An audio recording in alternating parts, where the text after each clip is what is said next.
نكتكتاتلنا نعدم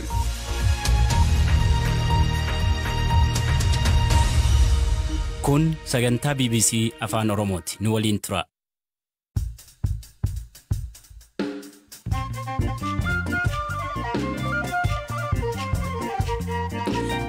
Ashama kam oltan sagantaan keenya eegale haleellaa diroonii maqaleetti raawwateen namoonni 10 ajjeefamuu hospitaalli Aydar ibse hakima dubbisneerra.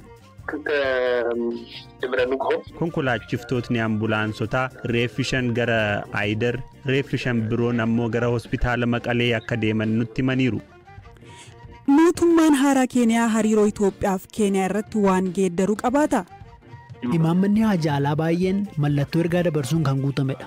haa ta'u malee dhugaa fi hariiroonni bal'aa akkasumas inni lafarra jiru waan geeddaramuu miti. Walitti dhamiinsi dippiloomaasii Afrikaatti du'a giiftee Elizaabeetiin hin gaddinuu inumaa duuti ishee gita bittaanu yaadachiisaa kanneen jedhan jiru gabaasa qabna odeessaalee gaggabaaboos qabna saganticha waliin fira ol balaay.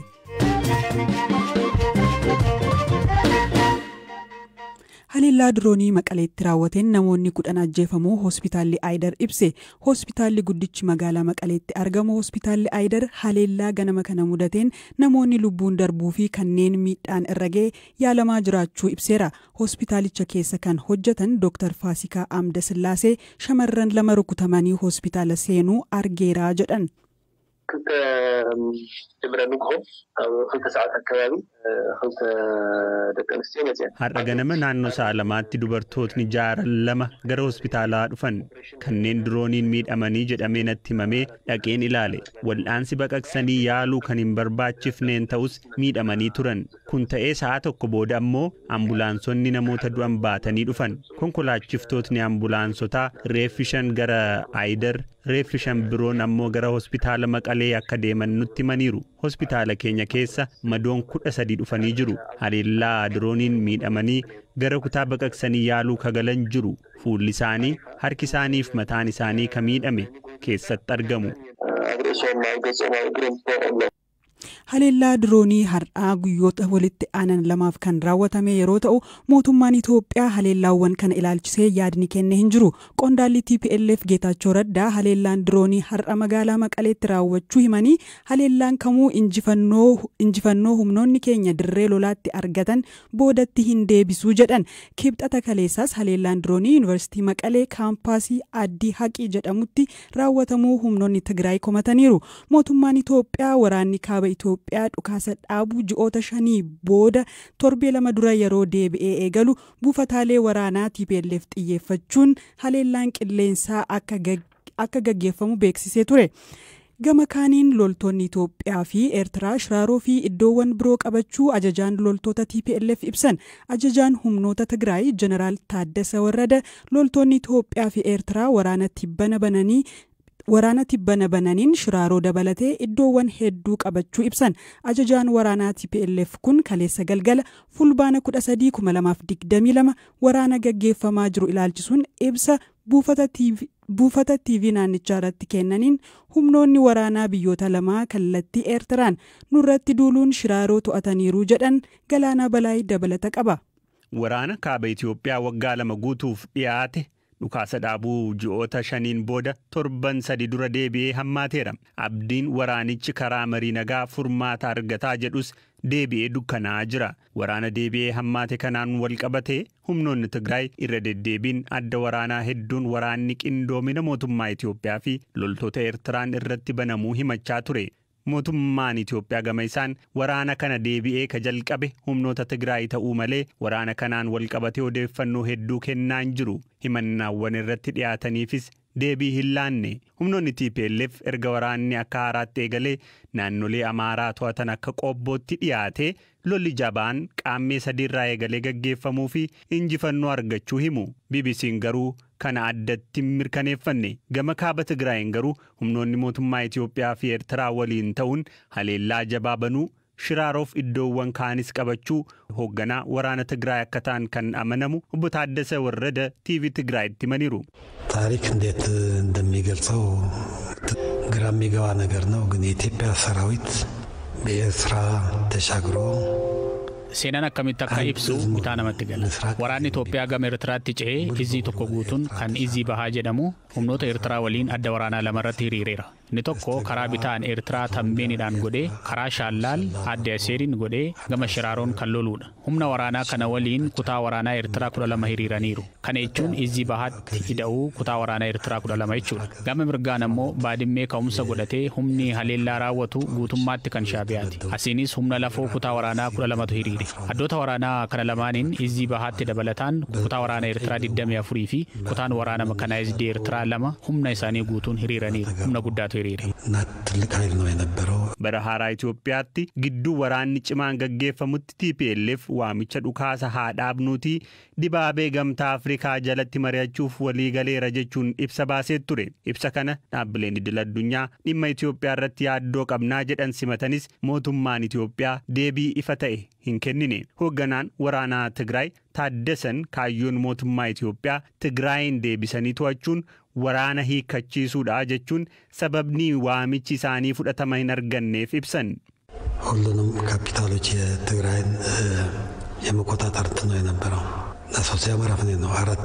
Kaayyoon isaa magaalota gurguddoo Tigraay qabachuudha. Kunis sagantaa baafataniin boqonnaa sadaffaa irratti kan raawwatamu ta'ee boqonnaa arfaffaan waraana hiikachiisuudha. Diddaa Tigraay dhaabnee haala kanaan waraana Tigraay seenaa goonaa kan jedhu ture. Kunis yeroon itti kennameera. Jalqaba bara 2015tti jedhame. Qaamni numee fulbaana tokko bara 2015 boqonnaan sadaffaan ni xumuraa jedhame yaadame. Maqalee, Shiree, Aksuum, Addigiraatii fi Adwaas to'annee xumurra jedhanii ture. Adda waraanaa adda addaatti sochii waraanaa jiraachuu ka himan Taaddasan waraanichii fi aarsaan kaffalchiisu guddaa ta'us waraana kana itti fufuu malee harka laachuun filannoo isaanii akka hin taane dubbatan. Waliigalatti waraana guddaatu adeemaa ture. Kan jabaa ture. Garuu amantaan keenya ofirraa ittisuudha. Marfamneerra waan ta'eef ofirraa ittisuu qabna ture. Amma qolachuurra darbaa jirra. Haala kanaan diinni fedha milkeesse kamuu hin qabu. Akkaan ulfaataa ta'uun isaa beekamaa. Garuu filannoo hin qabnu. Isaan kan barbaadan akka harka kenninuudha. Garuu kuni ta'uu hin danda'u. Seenaa haaraa uumuu hin dandeenyu. ሊሆን አይችልም እና አዲስ ታሪክም መፍጠር አንችልም.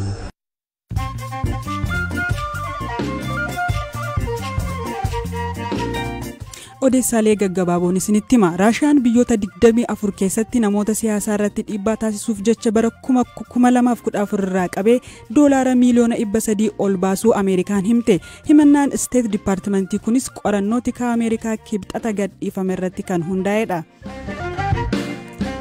Afrikaan kibbaa lammiilee biyya alaa hojii amantaa adda addaa irratti bobba'anii jiraniif eeyyama hojii fi jireenyaa kennaa turte dhaabuu ishee ministeerri biyya keessaa beeksise. Ministeerichaa Aroon Mosodeelii paarlaamaa fuuldura bahuun bara 2020tti abbaa wangeelaa lammii Maalaawii fi haati warraasaa maallaqa waliin dhahanii himatamuun booda biyyaa baqatan jedhe.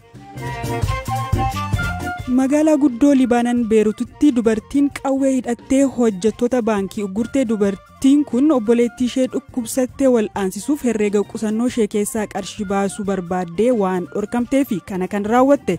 Boodarra doolaara 13,000 baafachuun baankichaa baateetti.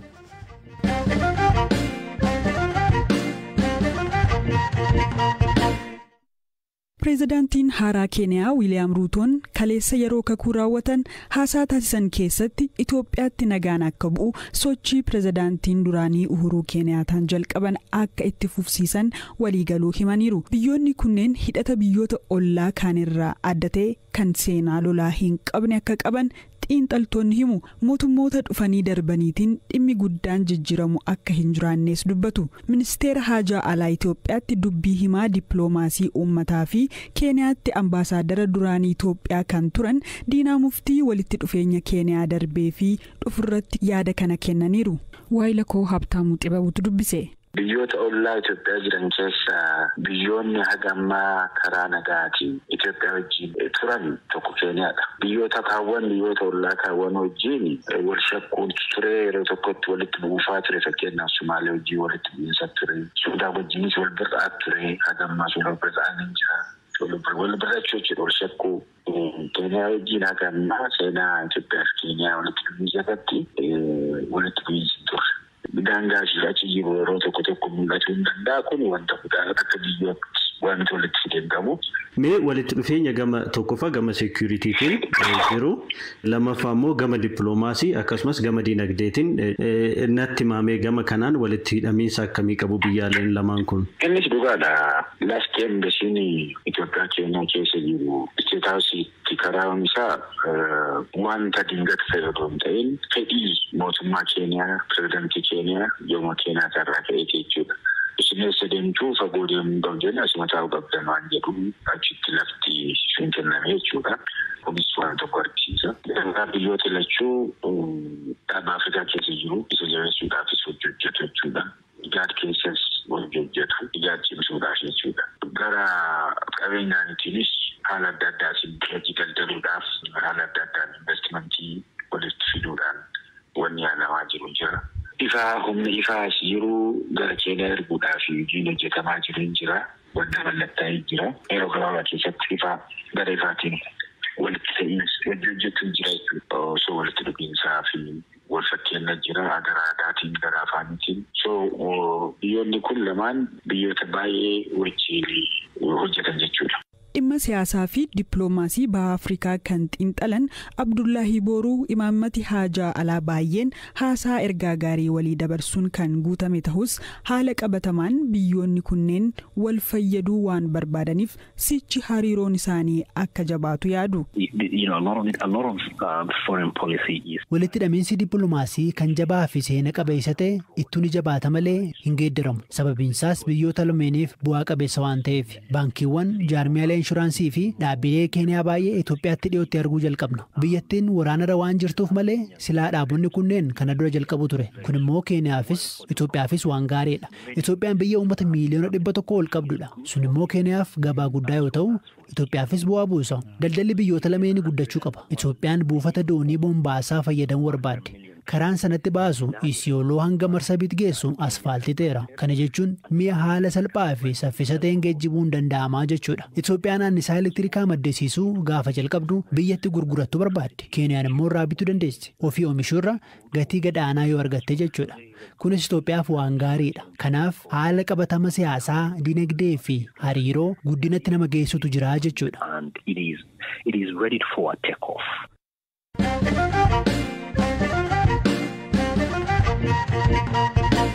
Odeessa dhumaan du'a giiftii Elizaabeet lammaffaa hordofee guutummaa addunyaarraa aangoota biyyaatii hanga namoota dhuunfaatti gadditti dhagahamuu ergaa dabarsaa jiru.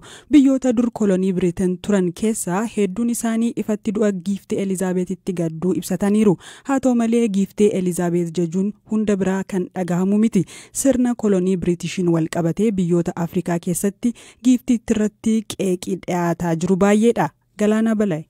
Duuti giiftii UK Elizaabeet lammaffaa erga dhagahamee gariin hammeenya bulchiinsa sirna koloniitu nutti yaadatamaa jedhu yakka dhalattoota biyyoota kolonii jala turanii irratti dalagame saamicha hojiilee aartii fi bobboca biyyoota Afrikaa lixaa daa'imman Afrikaa kibbaaf Indiyaa akkasumas daldala garbaa fi hacuuccaa fa'aadha.